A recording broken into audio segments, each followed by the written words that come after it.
What's up mga kachuki? Welcome po sa Tiyuki TV.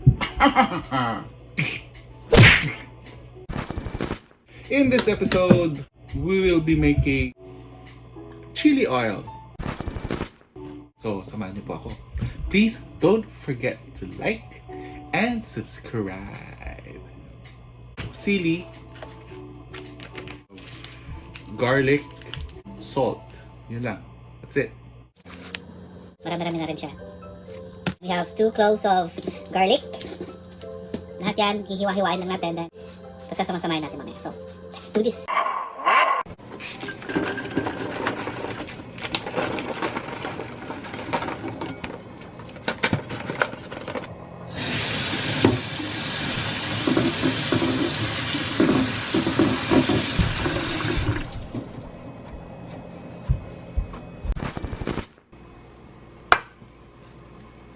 Isa na po natin ang ating chili garlic sauce. Tayo dito, sili. Usually, napakasimple lang na pag-prepare ng chili oil. It's actually depende na sa inyo yan. Depende rin sa inyo kung ano yung klase ng hiwa. Ako, gusto ko yung parang chunky.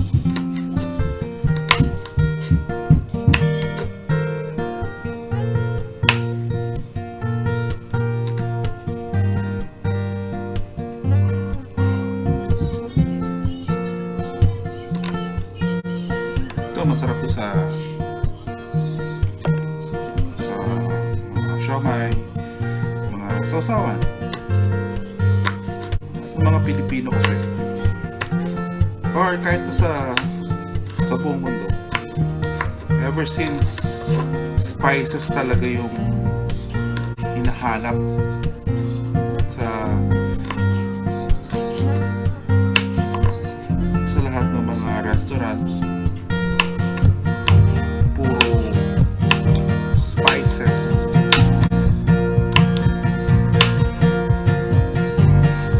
spices ang hinahanap ko. So, ganitong consistency yung hinahanap ko.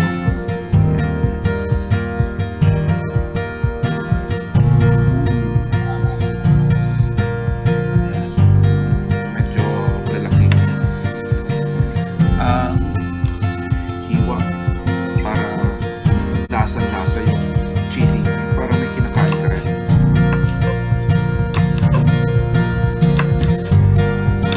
Make sure na pag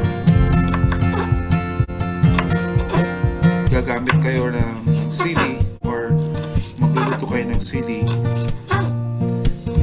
well protected ang katawan ninyo habang naghihiwa ng sili.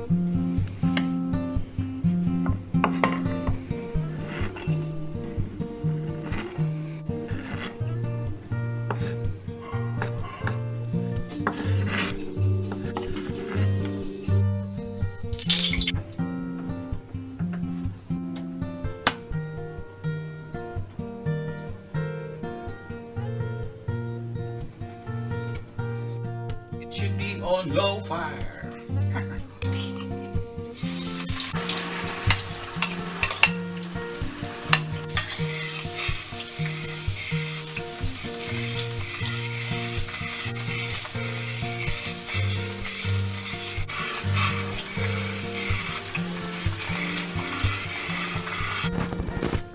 Should put enough oil sa ating pan kasi the oil will serve as an additional sauce eventually. Mas maraming sauce, mas malaglag. Okay, na medyo nag-brown na yung ating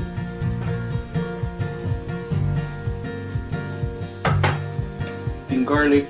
Now we can put on the chili.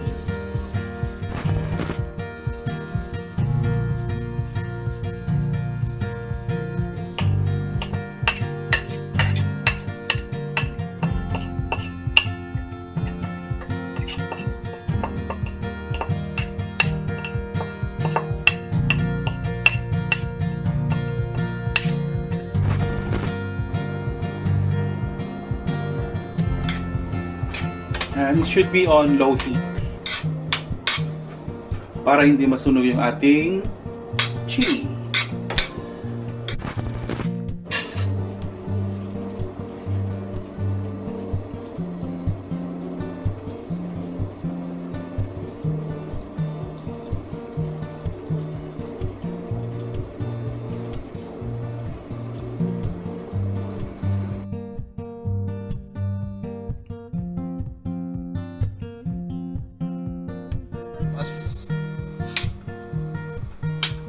This is as simple as it gets.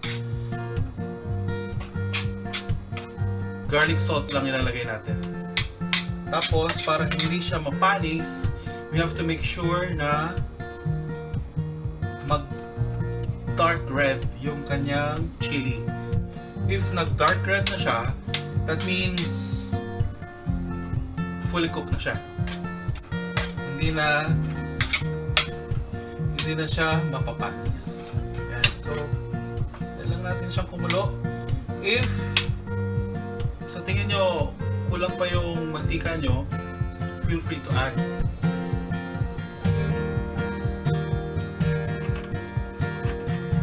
Now, we're going to add garlic salt. Depende sa panlasa nyo. Sabi nga nila, ang magaling na siya. Walang sugat-sugat. Tansyahan lang.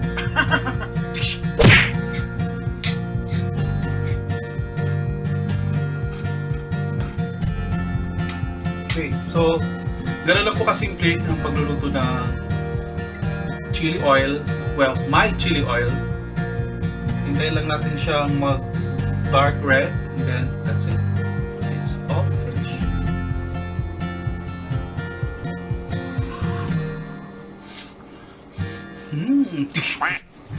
You just have to keep stirring para hindi masunog yung nasa ilalim, para even yung kanyang pagluto.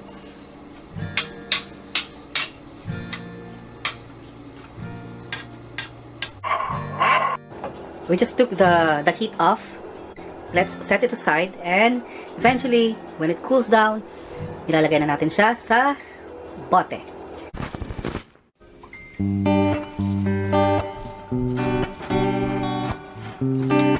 Yan. Ito yung consistency na hinahabol ko. Ito yung kulay na hinahabol ko sa paggawa ko ng chili sauce. So yan, okay na po yan. Ililipat na natin sa bote.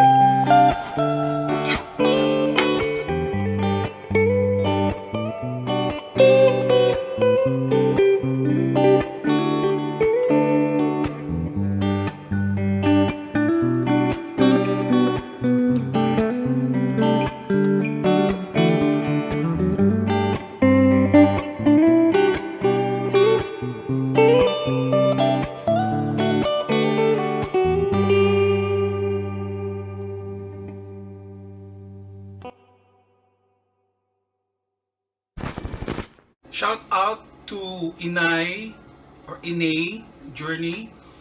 Maraming salamat po sa lahat ng support ninyo sa Tiki TV channel. And please keep supporting po. At sa lahat po ng mga hindi pa nakasubscribe, please watch.